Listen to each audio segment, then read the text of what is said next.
Sup, y'all? Welcome to another episode of CrossForge Gaming Talking Heads. I'm Patrick Ryan, and I'm going to be your talking head today. Recently, Microsoft revealed a new feature for Xbox Game Pass. Now, if you're not familiar with Xbox Game Pass, a lot of people say the best comparison is like a Netflix subscription service for Xbox One. Basically, you pay Microsoft $10 a month, and you get unlimited access to what is right now a very small library of games. I think it's like 100.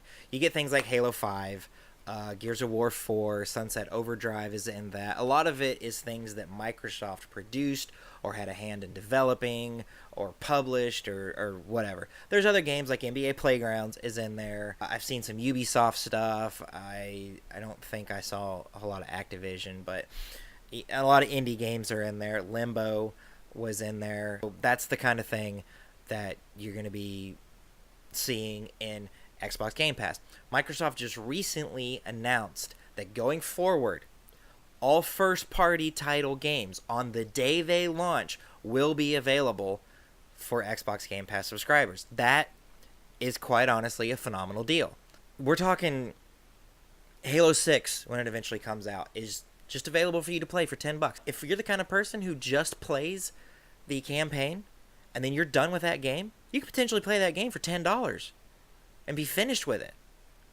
And you don't have to worry about trading it back into GameStop because you're done with it or whatever. It costs you $10 because you finished it in a month, and that's it. You don't have to touch it again.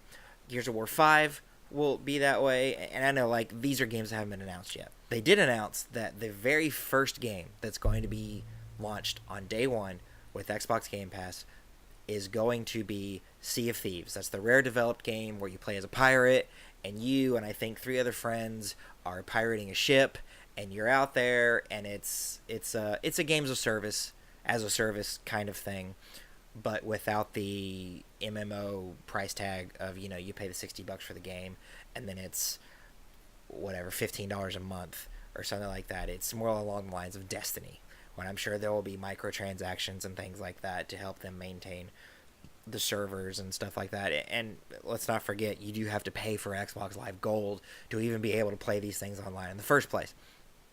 So Sea of Thieves is going to be the first game that's on there. They also said that Fable 4 will be part of this, and some of you are probably like, Fable 4, when did that happen?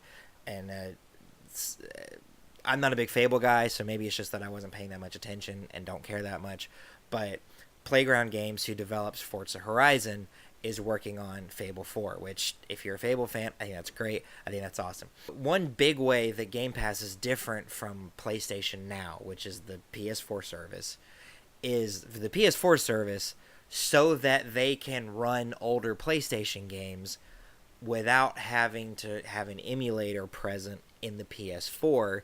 Those games are being rendered on a server out in the cloud, on some, I don't know if Sony owns it or if they're renting it, maybe from Amazon, and then they stream the game to you.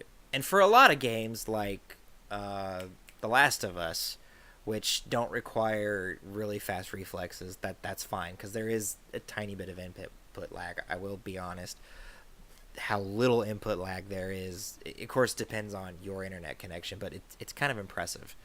Would I recommend playing a fighting game competitively like that? No. Not when you're trying to count frames. Game Pass subscribers actually download the games to the Xbox One hard drive and play it off of that. That's really neat. Of course, this has some limitations. Obviously, buying the game from Microsoft gives you a copy of the PC version through the Windows 10 store. If you actually purchase Sea of Thieves for $60, you'll get the PC version. Because if you'll remember, Microsoft also announced that all their first-party titles going forward are going to be cross-play, cross-platform with Xbox and PC. This service is really good. I don't have it. I have an Xbox One. It's just not in my budget right now, but I probably would. What I want to talk about is when are Nintendo and Sony going to do this?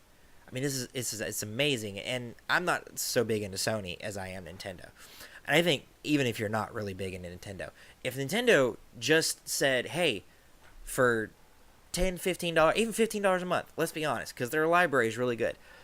For $10 to $15 a month, we're going to give you every NES, SNES, let's say N64, and Game Boy game.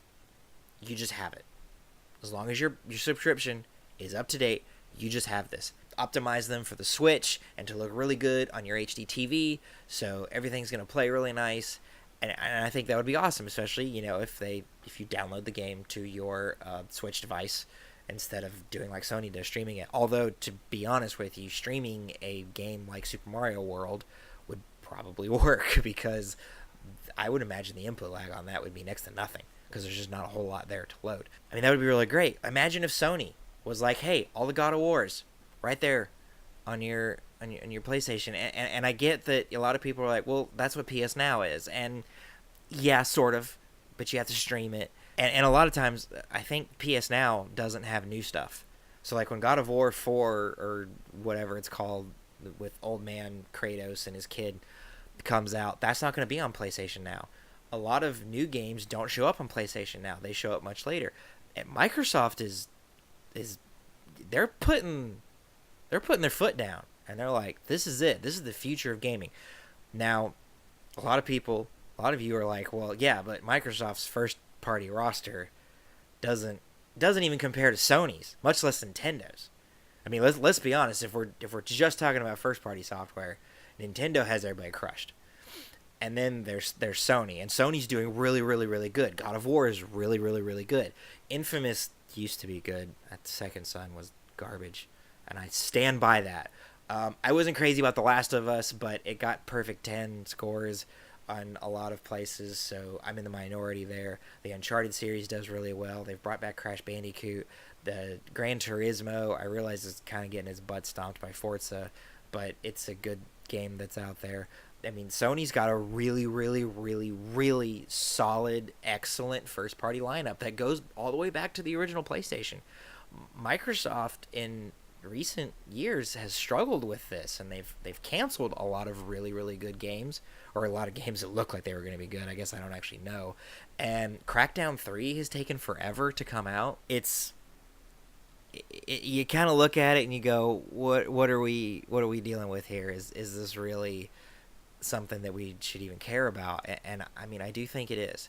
I think it's something that Nintendo and Sony really need to look at and really need to consider. Because if we're going just based on competing on price, Microsoft's killing it. Microsoft's killing it in the value proposition department. I get, believe me, I'm a Nintendo guy. Look at my shirt. I got Mario on here.